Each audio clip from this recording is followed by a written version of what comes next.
Imagine करो दोस्तों, सिर्फ एक ट्रेड कंपनी जो इंडिया में सिर्फ मसाले बेचने आई थी, आखिर कैसे उसने इंडिया पर 200 साल तक राज किया।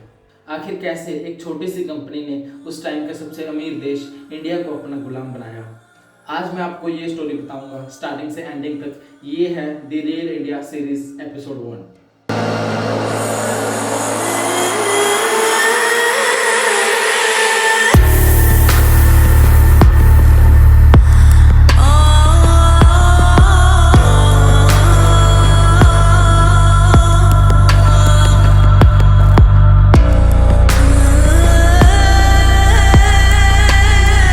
बात दोस्तों शुरू होती है 60s में, जब दुनिया का सबसे अमीर देश इंडिया था। जी हाँ, आप सही सुन रहे हैं। उस टाइम अमेरिका, यूरोप सभी इंडिया से ट्रेड करना चाहते थे।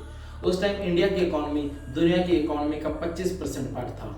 उस टाइम दोस्तों इंडिया में मसाले से लेकर सिल्क तक, डायमंड्स, टेक्सटाइल, ये सब कुछ इंडिया में था और पूरे दुनिया को ये सब चाहिए था। इसलिए यूरोप की कंट्रीज इंडिया से ट्रेड करना चाहती थी। ये बात शुरू होती है 16 से। उस टाइम इंग्लैंड की क्वीन थी एलिजाबेथ, जिसने कंपनी को परमिशन दी इंडिया जाकर ट्रेड करने की, और जिस कंपनी का नाम था वो थी east India company. India and a large part of the Indian subcontinent. Britain destroyed India through looting, expropriation and outright theft. It was not the British who conquered India, it was a rogue multinational corporation. Like no other, one that was set up. इस company का guys सिर्फ एक ही काम था कि India जाकर सिर्फ मसाले खरीदना और वापस इंग्लैंड आकर उसको बेचना। 1608 ये वो ईयर है जहाँ पर ईस्ट इंडिया कंपनी पहली बार इंडिया आती है। ये अपना पहला कदम सीधा गुजरात में रखते हैं। गुजरात से सीधा सूरत और सूरत से सीधा बंगाल। बंगाल के उस टाइम मुगल थे जहांगीर। ये मुगल जहांगीर से जाकर परमिशन मांगते हैं ट्रेड की, और जहांगीर बिना कुछ सोचे समझे इनको ट्रेड की परमिशन दे देता है। और एक मजे की बात सुनो गाइस, यहाँ पर जहांगीर इस ट्रेड में इतना अंधा हो चुका था कि उन्होंने इनको फ्री में ट्रेड करने दिया, बिल्कुल विद जीरो टैक्स। और इसका रीजन साफ था कि जहांगीर को सिर्फ ट्रेड दिख रहा था, उससे आने वाला खतरा नहीं। यहाँ पर ईस्ट इंडिया कंपनी सिर्फ ये कहकर ट्रेड करती है कि वो सिर्फ ट्रेड करेंगे, बट असल में उनके प्लान्स कुछ और थे। और फिर परमिशन मिलने के बाद ईस्ट इंडिया कंपनीज ने अपनी फैक्ट्रीज बिल्ड करना स्टार्ट किया इंडिया में, और उन्होंने ट्रेड करना स्टार्ट किया। बट वो धीरे धीरे सिर्फ ट्रेड ही नहीं कर रहे थे, वो अपनी एक प्राइवेट आर्मी बना रहे थे।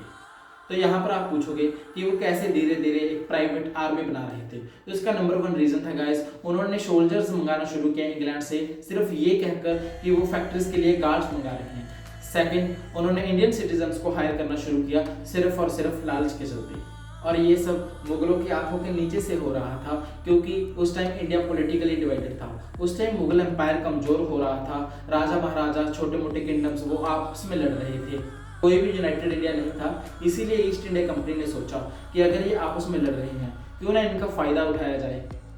तो यहाँ से शुरू होती है उनकी स्ट्रेटजी, डिवाइड एंड रूल। फिर आता है वो साल जो आने वाले इंडिया का फ्यूचर तय करने वाला था, 1757, the battle of Plassey, the turning point. एक साइड थे बंगाल के नवाब सिराजुद्दौला, जिसके पास 15,000 सोल्जर्स थे, और दूसरी साइड थे ईस्ट इंडिया कंपनी के रॉबर्ट क्लाइव, जिसके पास सिर्फ 3,000 सोल्जर्स थे। मतलब सिंपल था, 15,000 वर्सेस 3,000। नवाब सिराजुद्दौला को जीतना चाहिए था, पर वो फिर भी हार जाते हैं। उस टाइम नवाब सिराजुद्दौला के कमांडर थे मीर जाफर, जिन्होंने ईस्ट इंडिया कंपनी के साथ एक डील पक्की की। उन्होंने कहा कि तुम बैटल में कुछ मत करना और हम तुम्हें बंगाल का नवाब बना देंगे। और फिर हुआ वही जो ईस्ट इंडिया कंपनी ने सोचा था। East India company battle of Plassey को जीत जाती है, और उस टाइम के सबसे अमीर राज्य बंगाल पे पूरा का पूरा कंट्रोल ले लेती है। ईस्ट इंडिया कंपनी का मतलब साफ था कि इंडियंस को इंडियंस के खिलाफ ही यूज करो, डिवाइड करो और इन पे रूल करो। कुर्सी पर तो सिर्फ मीर जाफर बैठे थे, पर उसको कंट्रोल सिर्फ ईस्ट इंडिया कंपनी कर रही थी। और फिर इसके बाद शुरू होती है दुनिया की सबसे बड़ी लूट। 1765 में ईस्ट इंडिया कंपनी को दीवानी राइट्स मिल जाते हैं, जिसका मतलब है अब उनके पास कंट्रोल था हर चीज़ पर टैक्स लगाने का। और फिर उन्होंने वही किया, उन्होंने हर चीज़ पर टैक्स लगाना शुरू कर दिया। ज़मीन पर, फसल पर, खाने पर, उन्होंने सब चीज़ पर टैक्स लगाया, सिर्फ और सिर्फ एक सांस को छोड़कर। टैक्स के चलते लोग और गरीब होने लगे, बंगाल के लोग भूखे मरने लगे। और फिर आता है वो ईयर 1770, जहां पर सूखा पड़ जाता है, जिसकी वजह से फसल नहीं होती, और देखते ही देखते 10 मिलियन लोग मारे जाते हैं। बंगाल का 1/3 हिस्सा खत्म हो जाता है सिर्फ और सिर्फ एक ईयर में।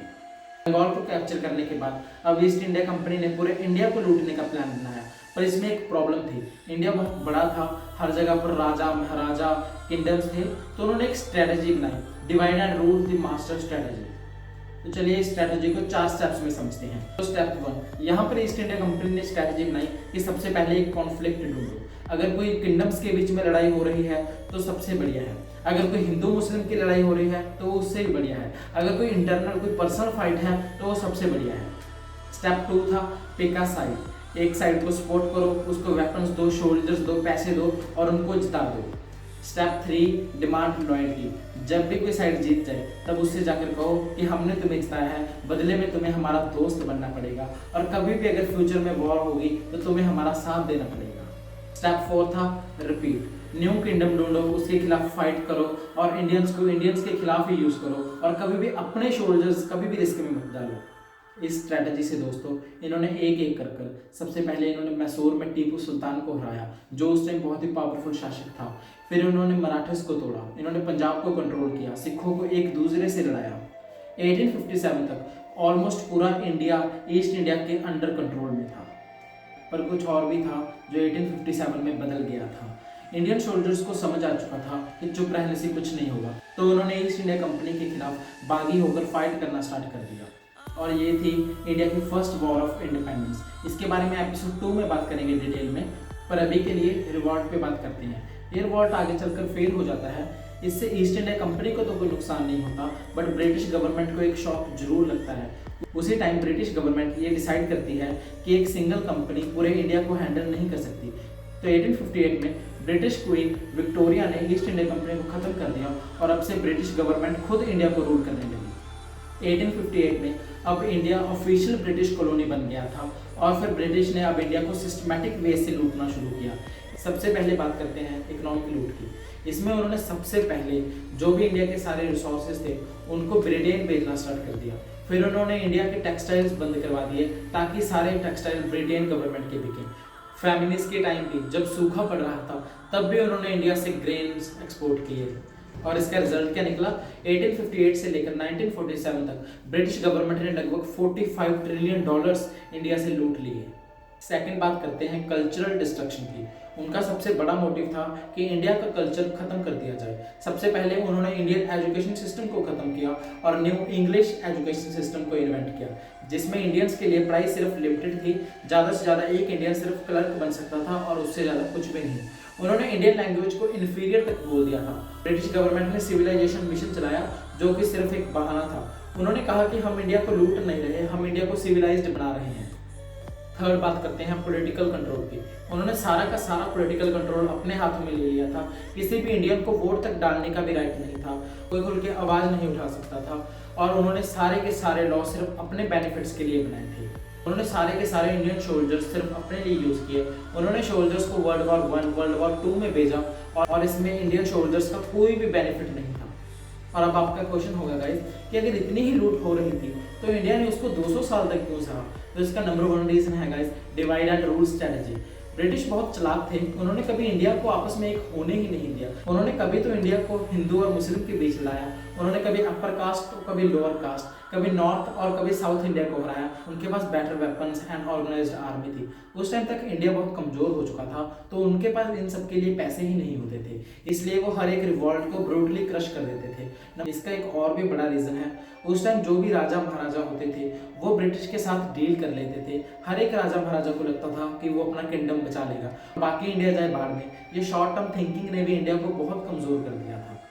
इंडिया शुरू से ही एक यूनाइटेड कंट्री नहीं था, ये तो एक जियोग्राफिकल एरिया था जहाँ पर हंड्रेड्स ऑफ किंगडम्स थी, जहाँ पर राजा महाराजा राज करते थे। वेल एक इंटरेस्टिंग फैक्ट है गाइस, इंडिया का कॉन्सेप्ट ही एक्चुअल में ब्रिटिश रूल से आया था। जब इंडियंस को लगा कि हम एक साथ एक टाइम पर रूल हो रहे हैं, तब उनको लगा कि हमें एक साथ लड़ना होगा। ये थी अब तक की स्टोरी कि कैसे एक छोटी सी कंपनी ने पूरे इंडिया पर 200 साल तक राज किया। इस वीडियो के कुछ की लेसन्स हैं गाइस जो आप सीख सकते हो।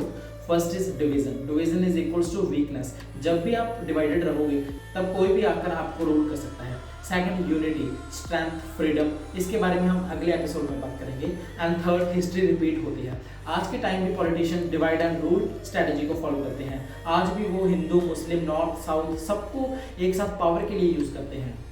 ये इस वीडियो का एपिसोड 1 है गाइस। नेक्स्ट एपिसोड में बात करेंगे इंडिया के रिबिलियन के बारे में। 1857 का वो रिबिलियन जब इंडिया ने पहली बार ब्रिटिश हुकूमत के खिलाफ लड़ना स्टार्ट किया था। अगर आपका कोई भी क्वेश्चन होता है तो आप कमेंट बॉक्स में कमेंट जरूर कीजिए। तब तक के लिए मुझे दीजिए इजाजत। जय हिंद।